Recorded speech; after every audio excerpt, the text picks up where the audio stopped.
Indian Army, with a strength of 1.2 million, is preparing for a significant upgrade of its current tanks and induction of new generation tanks for the future battles. In a Times of India report, the Indian senior officers stated that the extensive destruction of Russian tanks in the ongoing Ukraine conflict in the initial days was more due to the poor tactics than anything else.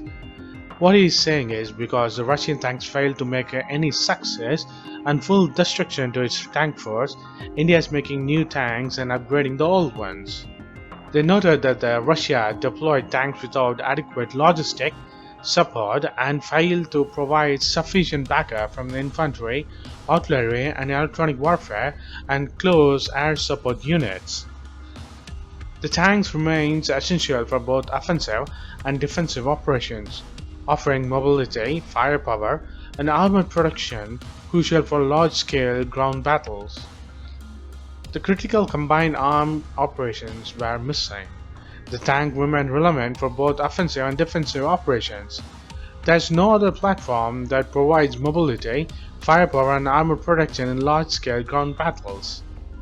India's future tank projects are being planned with enhanced survivability, especially against aerial threats, as well as connectivity.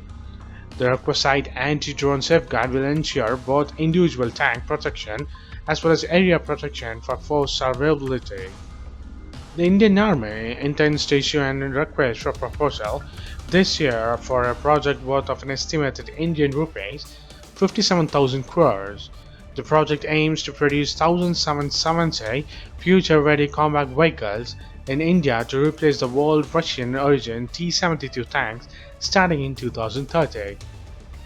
The future-ready combat vehicles will feature advanced technologies including AI, drone integration, active protection system, and high situational awareness.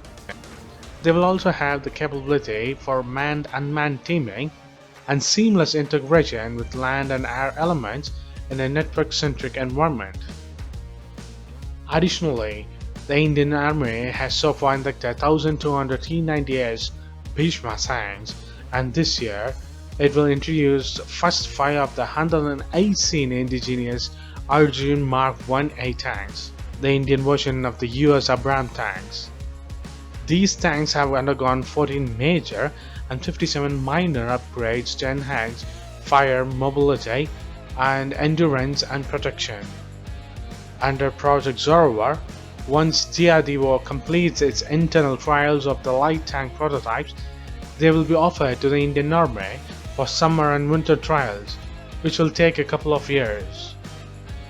Moreover, the Indian Army plans to induct 354 indigenous light tanks under Project Zorawar for around Indian rupees 17,500 crores.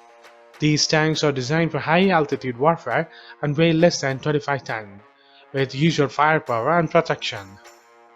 The old T-72 tanks are also getting thermal sights, fire detection and suppression, and other systems. The T-90S tanks are getting automatic target trackers, digital ballistic computers, and commander thermal imagers. The future-ready combat vehicles will be inducted in 3 phases, with 590 in first one. Each phase will see the induction of newer technologies to ensure the highest level of survivability, lethality, and agility, according to the Indian official.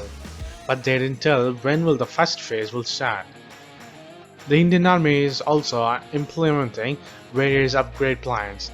It has received approval from the Indian Defence Ministry to induct 1000 horsepower engine for its T-72 tank fleet, replacing the existing 780 horsepower engines.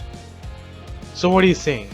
Can India's new tanks and upgrades help in a war scenario for the Indian military? In a significant development for India's military powers and the global alliance, the Indian Air Force, or the IAF, is gearing up to host its first ever multilateral Air Force exercise in a few months this year. The exercise will witness the participation of 12 nations, with 6 nations joining with their aircraft and remaining 6 as observers. This major air exercise marks a momentous occasion for the Indian Air Force and underscores its growing importance in the international military cooperation. Although the participating countries have not been officially announced yet, according to the Indian news media Financial Express, sources in the defense and security establishments have indicated that the Quad nations, United States, Japan, Australia, and others, including the France and United Kingdom, are among the nations sending their aircraft for this landmark exercise. Set to take place in the Rajasthan sector, the exercise aims to enhance the Quad nation interoperability and integration among the participating air forces, sending a strong message to potential adversaries in the region like China. While the Indian Army and the Indian Navy have hosted multiple exercises in the past many times, this will be a remarkable milestone for the Indian Air Force. However, the Indian Air Force has actively participated in war exercises with like-minded nations worldwide separately, building a partnership and exchanging best practices. Notably, the Quad grouping had drawn criticism from China.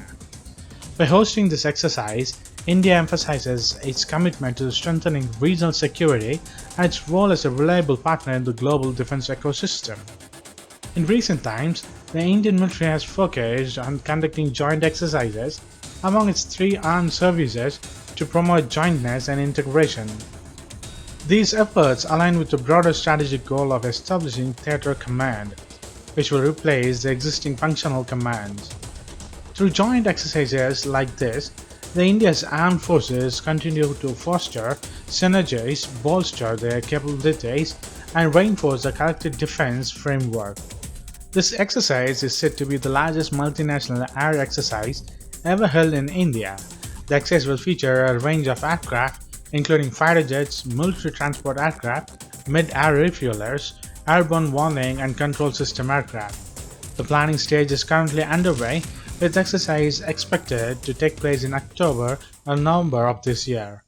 A sixth Air Force will participate actively, while the rest will observe and engage in aerial drills, creating an environment of shared learning and cooperation. According to the Indian news media Financial Express, the Indian Air Force has emerged as sought after a partner for joint exercise, as evidenced by its participation in the exercise conducted by other air forces. So what do you think? Is this the start of a new NATO alliance of Asia against China?